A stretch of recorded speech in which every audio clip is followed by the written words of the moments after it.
The Rams training camp dates have finally been released.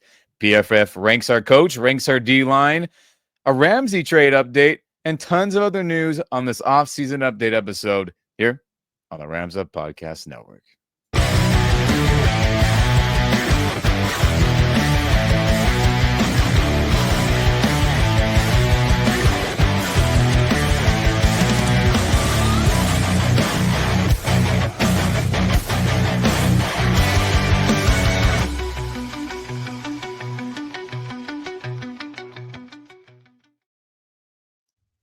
What's going on, everyone? Welcome back to the Rams Up Podcast Network. I'm Ian. That's Mark. If you're on YouTube, like this video, subscribe to the channel. If you're on the audio only or podcast side of things, share that podcast with all your fellow Rams fans. Any of those options, we very much appreciate it. But Mark, how you doing on this summertime day, man? San Diego treating you well? Yeah. It's been a long week, and I think this is the longest we've gone in a while. 3 or 4 days since we dropped a podcast. Life and work getting in the way, but so happy to get this episode out there. Yeah, good. You're doing good things down there, down south for sure. And Rams Nation, we're in the off season, the true off season. It feels like, yes, we're in the dead period. For any of you that know that term, between mini camp and the start of training camp, or if you played football here in California under the CIF brand, then you know that there is a dead period then if you played way back when for any school and or college. So we're in that time. And during this time, we try to find really interesting articles, rankings, debates, and we try to, weigh in on that as best we can and share our analysis. But to start off here, Rams Nation, the 2025 training camp dates have been announced. As I'm excited. I'm sure many of you in the SoCal, LA region are also excited, as, yes, here it is. From July 24th to August 3rd, the Rams training camp will be back at LMU, Loyola Marymount University, right there by LAX, close to Venice, close to Santa Monica, close to Hermosa, Manhattan Beach, all the way down west by the ocean where they had it last season. So I'm pretty excited for that, as I do know that it was pretty crowded. So if you're not excited because of that, I understand. I've been told by a lot of people that it was pretty slam, Mark and Rams Nation. But here are the dates that are open to the public. And if you have not seen those yet, here they are in front of you if you're tuning in here on YouTube with us. Thursday, July 4th, all the way to Sunday, August 3rd. And obviously there's days that are not, in sequential order. You can see there's certain days that will not be happening. But again, here are the times where the gates will open and then when practice officially starts. So if you need tickets for these, they are free. Go on the Rams.com, find whatever specific link that will lead you to that. Claim your day, get your free tickets. Again, I'm not exactly sure how many you can get, maybe 1 or 2 or maybe more. But here they are, Rams Nation. You want to support your Rams, see your team before the season kicks off in September. Here's the schedule. And I'll do my best to be there, and I'll at least try to get to one and see some friends and see our players. What about you? Make your way. Saturday night practice starts at 4:40 p.m. on August 2nd. That is interesting. That could be a really nice evening at Loyola Marymount. I have to take that into consideration. Heck yeah! I mean, I think one of those evening ones might do me good too. I'm thinking about it. Because, hey, look at the full scope of the sun is out here right now. So as the months weigh on, I mean, we're going to get pretty hot, I feel. How late do you think those Saturday night ones go? An hour and a half. It always felt like the practices really weren't 2 hours to the public. The team always has a walkthrough earlier in the morning or the day at some point, because they are dorming there on the campus, I believe. I think like last season as well, as the Rams like to do that, whether it was at UC Irvine, which I enjoyed training camp being there, a bigger spot, and whether it's now here at LMU 2 years in a row, they'll be there, a walk through in the morning, and then they'll have the practice, whether they'll be in pads or not. I always thought it was maybe an hour and a half, not 2 hours. And that's good work. It's good work. That's very close to my wedding anniversary. That would be an awesome gift to my wife. We just head down there for a Rams practice and dinner. How about that? That's good, man. Just pay for that gas and pay for dinner. The ticket is free. So that's a good gift. You got to tell wifey for sure. And any of you out there, tell your wifeys, get you a free ticket. That's a nice gift no matter when your anniversary or birthday is. I'd appreciate that too if that were my wifey giving me that.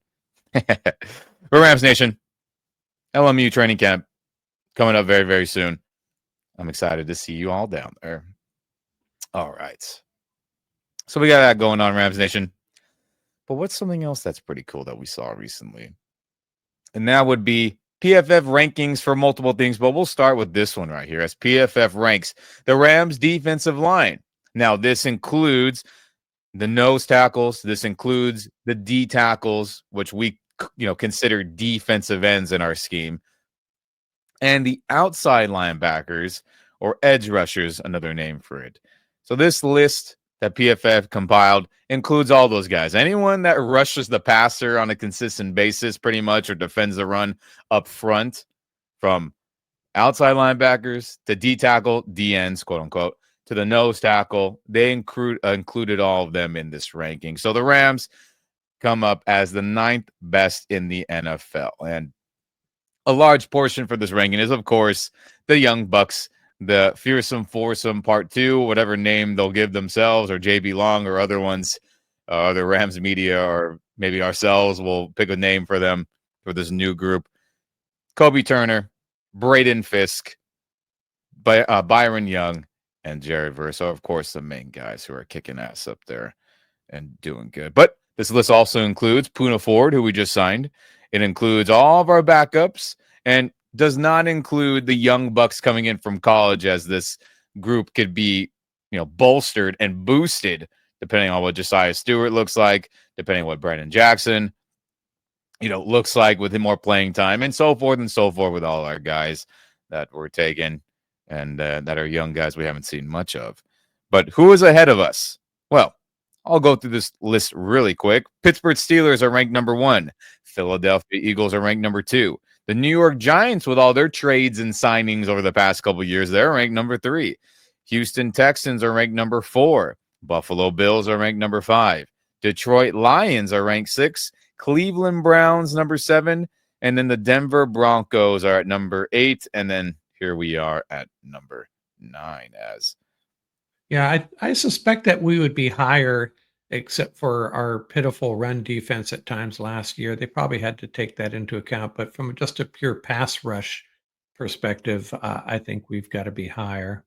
Yeah, I mean, in terms of pass rush, absolutely. But they are including the run. Right. PFF includes every factor possible, which, cool, respect it. But hey, a top 10 unit, I think that's pretty fair. And they should be top 5 if they all play to their potential, right, Mark? Right, Rams Nation? If Byron Young and Jared Verse get better at tracking down athletic quarterbacks on the edge, it's more pressures, more sacks, more tackles for loss, that'll be a boost. If Braden Fisk and Kobe Turner get better at defending the run on a consistent basis, more Braden Fisk than Kobe Turner, that will be better. Puka Nacua being the nose tackle instead of Kobe Turner flip-flopping from traditional D tackle DN to nose tackle, that will be a boost for him and his play. And then obviously we'll see what the young bucks all behind them look like, as well, as we're excited for our Michigan man Josiah Stewart and see what he looks like, as he was a good player for the Wolverines, and Brennan Jackson, and of course everyone else. But if those guys, those starters, improve in those little aspects, which I think they're talented enough to do, I mean, this unit should be top 5 at the end of the year, right, Mark?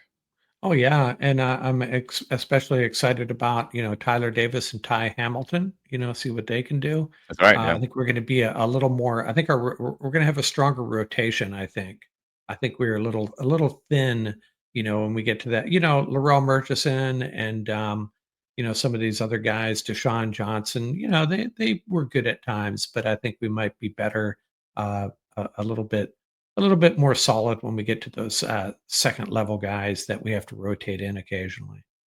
Yeah, and they'll have to play well, of course. I mean, there's no way that they can be average. That we need them to play, those moments when they're out there and they need to play good. And we've seen that from our rotational guys. Think of the playoff game against the Eagles. We've seen a bunch of dudes play well at the D tackle spot when Braden was out. And I expect that to be the case. But on top of this defensive conversation, Mark and Rams Nation, and yes, shout out to PFF for ranking us ninth. I do expect them to be a top 5 unit. Everyone stays healthy. Everyone hits their ceiling of talent. It is crazy to think, and this is a crazy stat that I saw again, and I didn't realize this until I kind of dug deep on Over the Cap and looked at some numbers, but it is true that the Rams have the cheapest paid defense for the third year in a row. I mean, damn, Mark. 2023 was the start of it, right? The purging of all the veterans, right? See you later, Bobby Wagner. See you later, Jalen Ramsey. See you later, Leonard Floyd. See you later, everybody else you can think of. And that was the start of like the rebuild year that ended up turning out to be a nice, fun year, seeing the young guys play well. Aaron Donald was still on the roster, so he took up a large portion of that cap space and team spending on defense, but they were still ranked last in 2023. Crazy. 2024, Aaron Donald retires. A lot of his money is off the books. Not completely. He still has money on the books, by the way, this season. It's not completely off, so be it. But a large portion of that is the next wave of young bucks. Then you have Jared Verse on a rookie deal, Byron Young, Braden Fisk on a rookie deal. You get Cameron Kitchens. You get, Kobe Turner still. Kobe Turner still on his rookie deal. You get, who else am I blanking on right now? You get all the other guys. Omar Spates on an undrafted deal. Yeah. I'm just trying to think if anyone who contributed at a high level or on a serious playing time level. McCullough. You have Bobby Brown was on his rookie deal still. So there's tons of guys, and if I'm forgetting anybody, apologies on that. But that included with the cheap deal with Cameron Curl. You include the cheap deal for Akella Witherspoon on a vet minimum. Darius Williams getting some good starting money, but nothing crazy. Even signing Tre'Davious White, his money ended up being so hurtful as, he got benched and traded away and cut, excuse me. But pretty crazy. We all expected that. Okay, $39 million makes sense. But here we are, Rams Nation, now in 2025. Yes, the physical number is more at $61 million. Because of other inflations, right, to cap spending. Darius Williams' second year of the deal is kicking in. Akella Witherspoon's not signing for the vet minimum, I think, the cheapest vet minimum. He's still getting paid pretty dang cheap. Puka Nacua inflates this a little bit with his, his higher-end starter money. Yes, the second year for Cameron Curl as well. And then you sign Landman. You get other guys on vet minimums. But all that, long story short, Rams Nation, is that they're still the damn cheapest defense. That this third year in a row. I mean, incredible, Mark. Incredible. Yeah, I think it's really just a reflection, a result of how well they've drafted, especially on the defensive side. They haven't had a need really to go out and sign free agents, big money guys. They just kind of pick a guy here, a Cameron Curl here, a Nate Landman there. And the rest is just a bunch of young guys, undrafted rookies and draft picks. So it's really such an advantage to have where you can go out and spend a little bit of money on the offensive side, right? And that's what they've done. Yeah, this team look at McVay's the offensive guy. He's the head coach. He has a lot of say in this team building. I mean, he does. At the end of the day, it's a very collaborative effort, which is nice. But he has a lot of say on how this team spends money. He does. And offense is the way we were going, and we have been for the last 3 years, clearly. But it all should balance itself. Why? Because we have fantastic young players on defense that are dirt cheap right now. And then we have a lot of good star power who is also cheap / getting paid. It's a combination of the both, but they are getting paid high end overall on the offense. But very, very soon, though, Rams Nation and Mark, I know you know this too, but they're gonna have to choose some guys, whether to pay or to let go. And I have ideas of who that be. We'll wait till after the season to start having that discussion when players year 4 rookie contracts come up, right? Byron, Kobe, whoever else I'm thinking of, or I'm blanking on, I should say. Kyren, of course, and there's other guys. I was thinking defense as well. Oh, okay. primarily, but You're yeah, on right. offense specifically as well. Uh, this is a year to strike hot. Maybe Ramsey coming in inflates this number, and it definitely won't be that probably. But hey, the offense has got to perform if this is going to be the case. We cannot have another September and October of game plans being puzzling, if I'm being nice about it. And we cannot have a bunch of injuries to the O line and skill positions, or this team will be in another, mega hole they're going to have to claw and scratch and fight their way out of like the last couple years, right? Where the defense was carrying the squad, even though they were getting paid the cheapest, and with the offense, who was getting paid the highest those past couple years, where they were not performing for a gazillion different reasons. But if everyone stays healthy, we need McVay to have better game plans and play calling. And of course, if everyone gets hurt, then we just got to survive it. But we got to avoid that, Mark. I can't do this another third year in a Yeah, row and of I think poor it's even offense in September, October, right? and it's gonna be even more deflating if they were to get out to a slow start because, all indications are that this is a really confident team. Yeah. This clubhouse, this roster, everybody is pumped, ready to go. And if they come out slow, man, it's not gonna be good. And, but I think they will. I think they're gonna come out really strong. Um, Andrew Whitworth the other day saying that he just senses this team is pumped and ready to go, and I hope he's right. Yeah, I hope he's right too. And this team is super talented. This team is a Super Bowl contender, just objectively looking at the roster, the coach, the play callers. Yes, but gotta gotta have better game plans to start the year, and then gotta survive that injury bug or a young defense who is, again, for the third year in a row, the cheapest in the NFL. Is going to have to carry us and save us and keep us afloat as much as possible. And I don't want to do that 3 years in a row, Rams Yeah, Nation. I I remember know you last know year, you. I had almost forgotten last year, we we came very close to losing that game to the 49ers, and Yeah, it was somewhat of a miracle we came back and won that game, and if we had lost that, I mean, a lot of things had to break our way in that game to steal a win, and yeah, we did, but man, it might have been over if we had let that game slip away, so we gotta get off to a better start this year, just yeah. have to.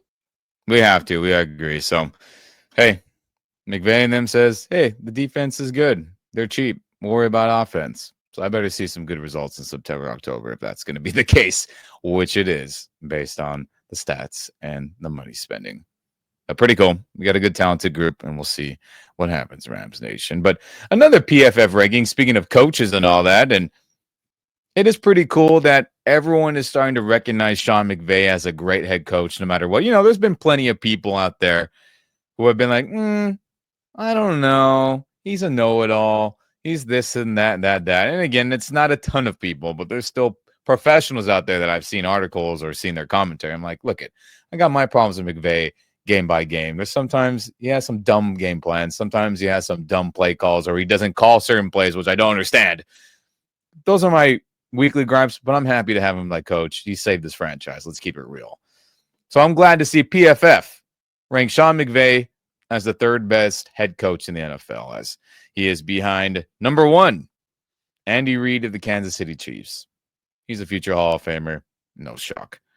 And #2, this may surprise a bunch of you, and it did surprise me, but after thinking about it and digesting it, I was like, you know what? Okay, I can buy that. They have #2, Sean Payton, formerly of the New Orleans Saints, who resurrected that franchise from the depths of NFL hell, and now resurrecting the Denver Broncos, who've had a rough time since Peyton Manning retired. Let's keep it real, and he's getting a young squad together with his quarterback of choice and a good defense, and his overall good game plans and good head coaching. And Sean McVay comes in at third. But Mark, I mean, what are your thoughts on McVay being in the top three and the guys ahead of him? How do you feel about it? Well, Andy Reid, this is basically their resume. It's assessing the resume over the course of their careers, and Andy Reid's got to be #1. And I kind of along with you. At first, I thought Peyton, Sean Payton. I don't know. But then you consider his accomplishments. He won a Super Bowl, right? And every team he's coached has been just a really tough out. And then Sean McVay. I think there's a lot of folks that, McVay probably rubs them a little bit wrong with his exuberance sometimes on the sideline. But I'll tell you this: if you were to make the resumes aside, I get it. But if you were to, if every coach was a free agent, throw all their names in a hat, and you get to pick any franchise gets to pick any coach in the league, Sean McVay is going number one. Yeah, let's be real. If anyone's starting a franchise today, Right. it would be McVay, and I think that's fair. Culture. I mean, McVay is one of the ultimate, culture guys. And yes, in the article recently, how he talked, he felt like he was faking it majority of his young career. But hey, when you're 30, 31, it's a young dude. You kind of get that, like, all right, well, I got to fake it till I make it. I mean, he obviously Right. did make it. He resurrected the team immediately from abysmalness to, a number 1 ranked offense, a number 2 ranked offense, and a lot of good teams throughout his, tenure. And I gotta And say, the one thing I gotta say, and I've made this point a few times, but I think Sean McVay owes a lot to Todd Gurley those first 2 years yeah, resurrecting this offense. I'm wondering how it would have gone without Todd Gurley. I don't think the impact of Gurley can be overstated. And it was, and give McVay credit. He figured it out how to use this guy. Jeff Fisher didn't, you know, and it was magic from day one with those two. yeah. I mean, it was an overhaul. I mean, the whole roster was overhauled on offense, right? Kenny Britt, see you later. Hey, Tavon, you're the starter for a week in training camp. Hey, this Cooper Kupp guy is better than you. He should play. Hey, Robert Woods, we think you can play really good football. We'll sign you from the Buffalo Bills. So this whole thing just got revamped. Gerald Everett got drafted. Tyler Higbee got used more.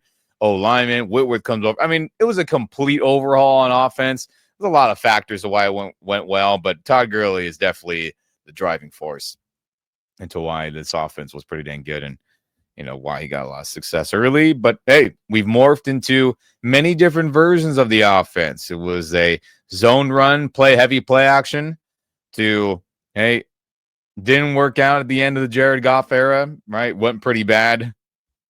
Then it became, Stafford, just drop back and save us every game. And he did that, won a Super Bowl in year 1, went great.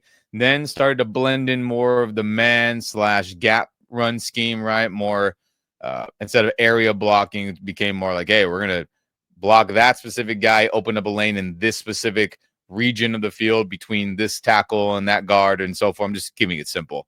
And we've morphed many different times, which is needed. You can't be the same. McVay's been exposed a bunch by different head coaches, a la Bill Belichick, a la Vic Fangio way back when. But I expect the team to morph again, right? Let's get a little more tight end usage in the offense, both in the passing game and just the usage as a whole, right? More 12 personnel, meaning 1 running back, 2 tight ends. More 13 personnel, 1 running back, 3 tight ends. Screw it. Let's just go 4 tight ends, 14 personnel. Let's just get crazy. I'm down for it all.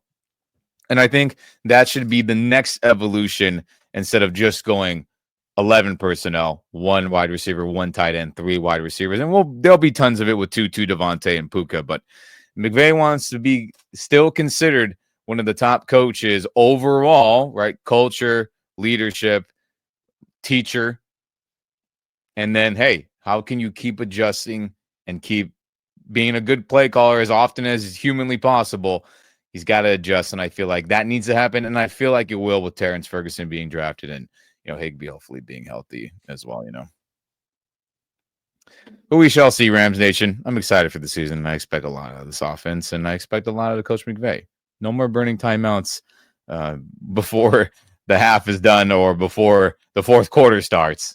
He's been much better with that, and I think that gives him some some PFF boosting on this ranking, even if they won't admit it. But hey, shout out to Sean McVay. And another NFL analyst, Rams Nation out there, is talking about running backs. And he got into the conversation about which running back would he rather have It was kind of going by division by division. Hey, which guy would you rather have in the North, the South, the West, the East? And when we got to the NFC West, longtime NFL analyst Greg Rosenthal, who's done a great job for the network there, has had tons of great podcasts. He currently has a fun podcast where Rams insider for The Athletic, Jordan Rodriguez, will make weekly appearances and talk many topics outside of the Rams. She does a good job. But Greg said he'd rather have Kyren Williams over Christian McCaffrey, as that became something that a lot of the fandom got kind of shocked about. And then the opposing 49er fans are like, you're out of your damn mind, which I thought was pretty funny, hearing all that. But what exactly did he have to say? Let's pull this quote up and you can kind of judge this for yourself. And Greg said, I want to have some love for the consistent player, Rosenthal said of Williams. He played the most snaps last season. This shocked me. Of anyone in the league, I actually would rather have him than McCaffrey because I'd just rather have a guy I know is going to be there, even though that I know at their peaks, McCaffrey is a better player. So Rosenthal's thinking here is that, all right, McCaffrey's all-world pass game, pass blocking, run game, the do-it-all. I mean, Marshall Faulk level talent. Let's just keep it real. He is. But he's hurt a ton. His Carolina days, the last couple 90 years was going well, but this past season, the Madden curse got him and, had a bunch of major injuries that, was a big reason why that 49ers season was derailed. We benefit from it. Cool. But he's saying, hey, Kyron's out there, man. He's bulldozing. He's the power back. He's getting hit a ton. He's pass blocking good, and he's out there consistently. You can rely on him. So I get that argument. I totally get that argument, Mark, but woo, that's spicy because everyone's pro McCaffrey. Yeah, it depends on, your perspective. Who's the best running back? McCaffrey's the best running back. But who do you want as who do you want to build your offense around? That's the question. And if you build your offense around a guy like McCaffrey, it's a really, really big risk because, inevitably he's going to go down. And then what do? You better have a darn good backup. And, no one's going to measure up to McCaffrey as a backup even. And he's right. I'm not going to tell you Kyron's a better running back than McCaffrey, but I totally see his point. Kyren he's there on game day, and super durable as opposed to McCaffrey, just the opposite. And I love him. Great running back. I get it, but you got to be available. Yeah, the greatest ability is availability. Many Hall of Famers have said over the years. And Dion has said that. I think Michael Irvin has said that. I mean, there's tons of other guys. I think it's a common quote now, but it's the truth. And Kyron's been available. And for all the Kyren haters out there, I mean, this war has not stopped since the fumbles, Mark. We talked about it a ton. Yeah. The Rams, war of Kyren, a good player or not, and whether he's worth a contract, all those variables is just nonstop. People, the stats. I mean, it's crazy. It won't stop till he either screws up more or we win a championship. There's no in between, I feel like, with him. It's unfortunate. But Kyren is a good football player.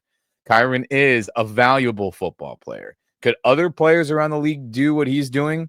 Maybe. And probably. But are they a Rams guy? Do they fit the culture? Like Jordan Rodriguez has said, Kyren Williams' draft profile and the way they value players' character, value their integrity, value their football instinct, and all those different crazy things that are outside of playing the game itself and the physical ability. Like Kyren Williams is the original model for a lot of these player profiles that the Rams are trying to find guys that fit into that. So the Rams love him. He is a Ram, grew up a St. Louis Ram fan. He is a good football player. So I see the hate, and I know I won't stop, and I get the arguments about the threshold of the contract. And I bring all that up to say, even the longtime NFL analyst thinks Kyren Williams is pretty dang good. So look I think you should too. Doesn't mean pay him $15 million a year. Doesn't mean pay him over 10. I get all that. But let's value Kyren Williams for being a good running back. I mean, for damn sake, he was an all-pro a couple years ago and carried this piss-poor offense when the passing game was all jacked up, right? He was the only one scoring touchdowns. So again, I vent to say, enjoy Kyren while he's here. He is a good player. I hope he doesn't fumble, and I hope he scores a lot of touchdowns like the last couple of years. Right, Mark? Yeah, and to pile on top of that, word out of camp is that he's under that contract stress, looking for a new contract and an extension, and he's still been a model citizen, leader of that running back room, taking Blake Corum and Jarquez Hunter under his wing. And again, that's just another reflection of the type of guys they draft.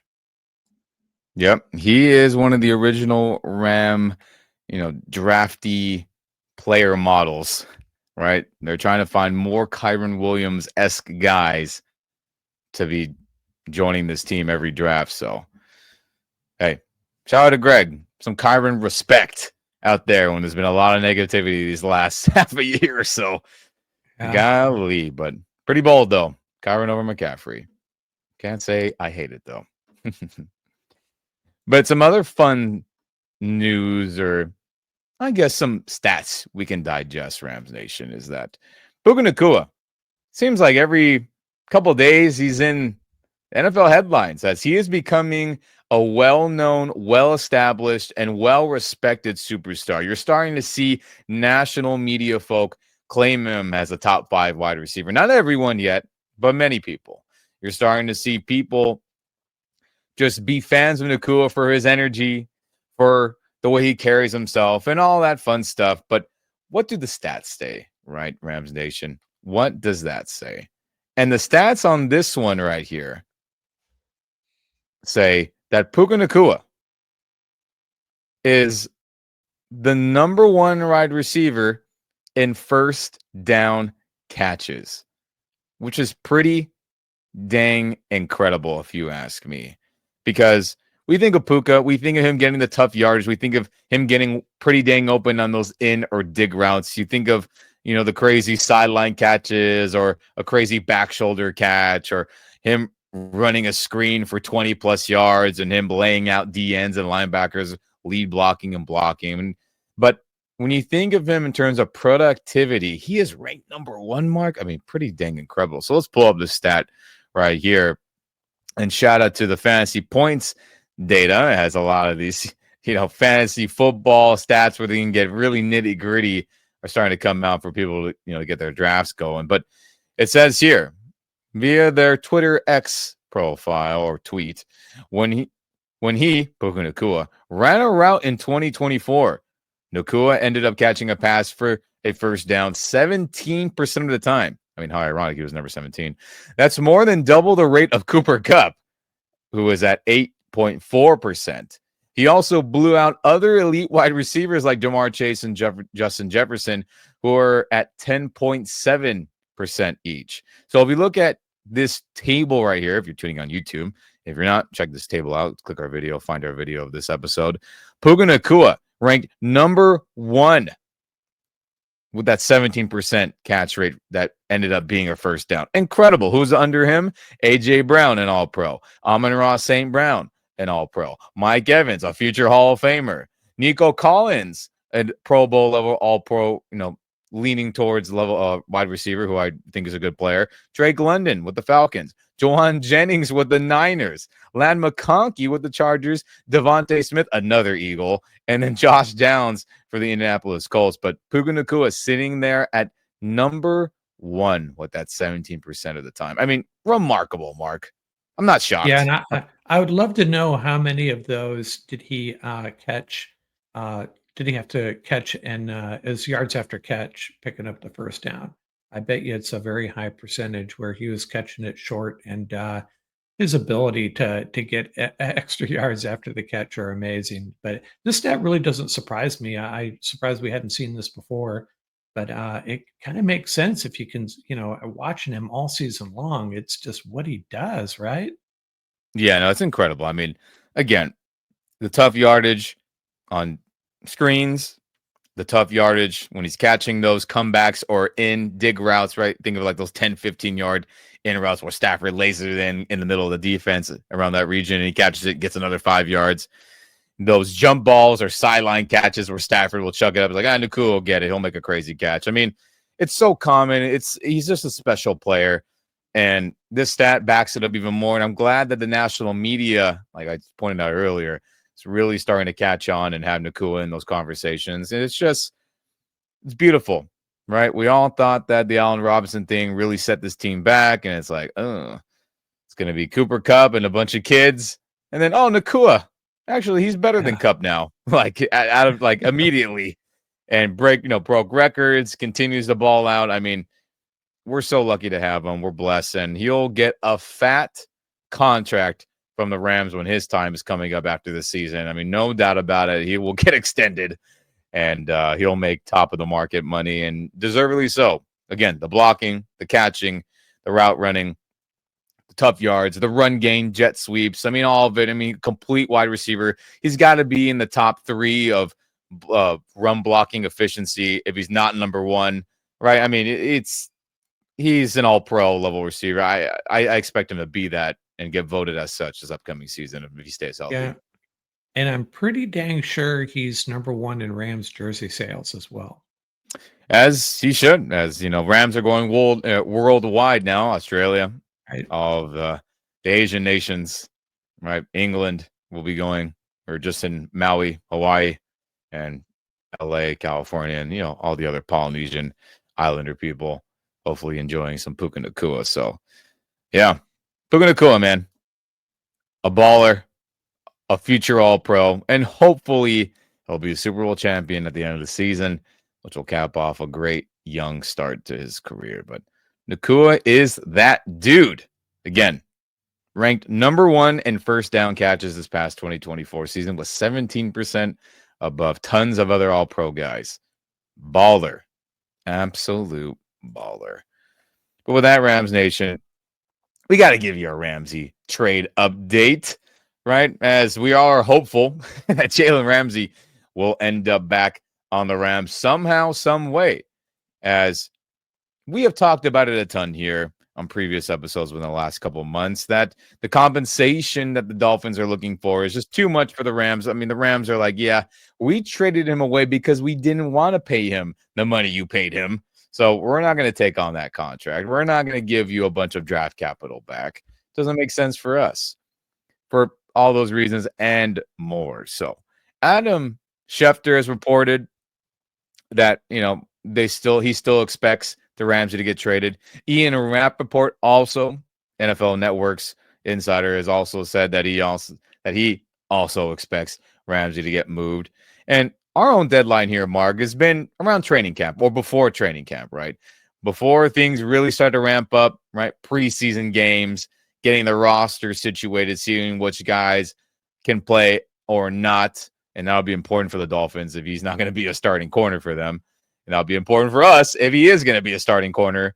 And I think around that time we'll get our final answer. But multiple insiders, including Schefter and Rappaport, have said that LA is still on Ramsey's mind.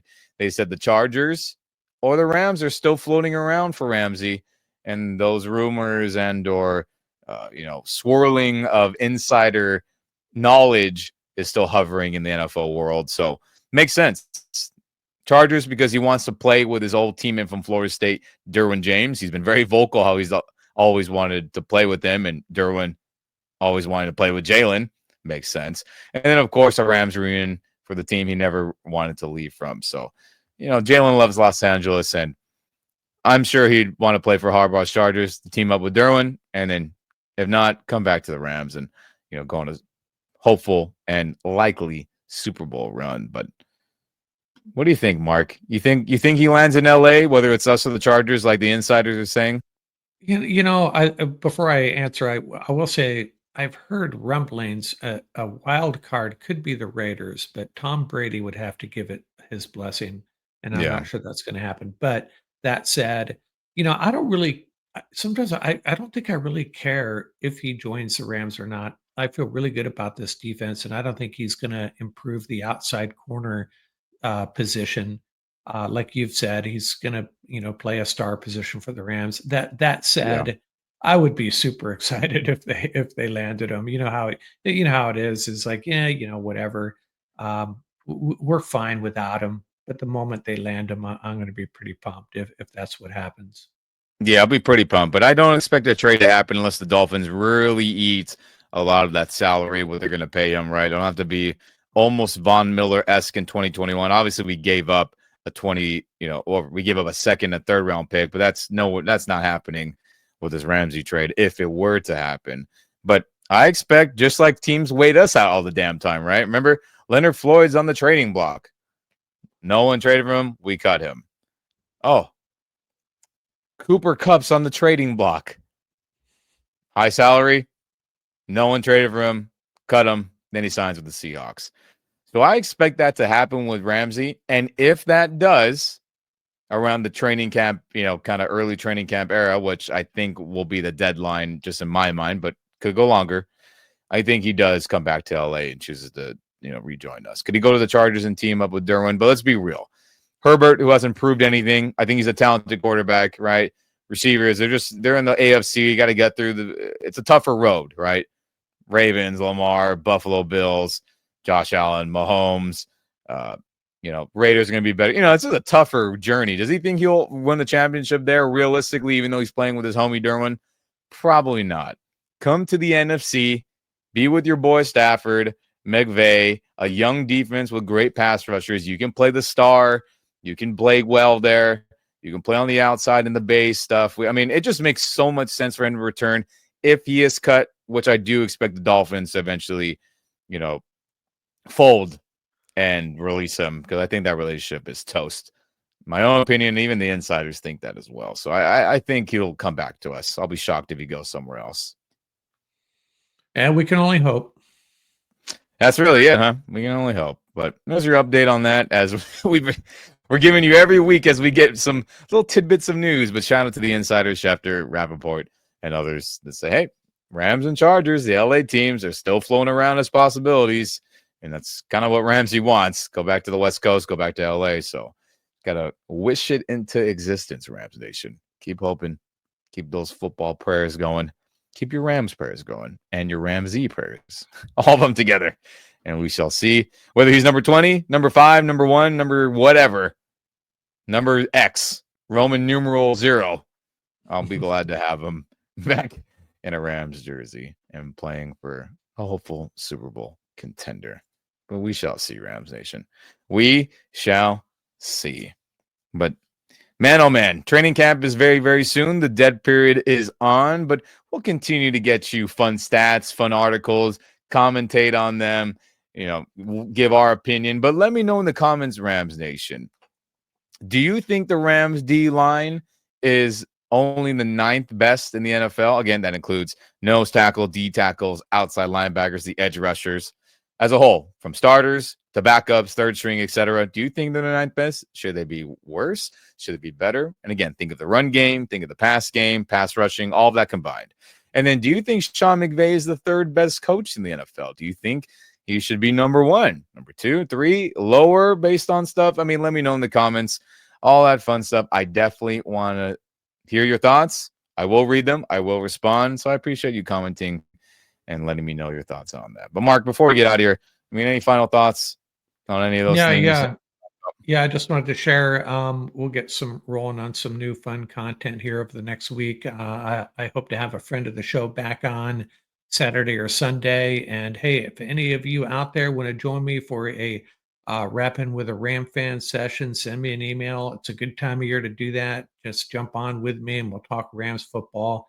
And we'll get some more content flowing over the next couple of weeks. Yep, the content will keep coming during this dead period, Rams Nation. Do not worry. But again, if you're on YouTube, like this video, subscribe to the channel. And if you are on the audio only or podcast only side of things, share this podcast, share this audio with all your fellow Rams fans. All that helps us out to get our fellow Rams fans to hear our content. And all those options, we very much appreciate it, Rams Nation. But never forget, dead period or not, go Rams, baby.